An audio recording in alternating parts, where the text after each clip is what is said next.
Esik eső szép csöndesen csöpörög, Csali Pista a kocsmában kesereg.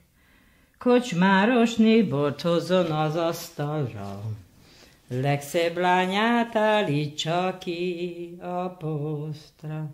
Édesanyám, én a strázsát nem állom, amat jönnek föl fegyverzett zsandárok.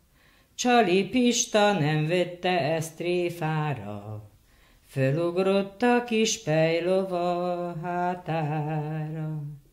Kis pejlova el is vitte messzire, egyenesen a bakony erdő szídére.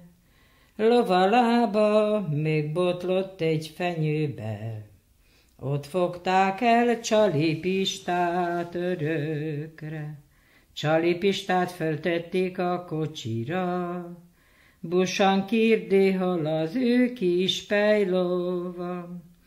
Azt felelte rá a csöndér kapitány, megállj Pista, nem ülsz többi paripán. Beüzentem én a feleségemnek, viselt gondját apró gyermekeimnek. Ne nevelje sem csikusnak, gulyásnak, az egyiket tanítsa még betyárnak.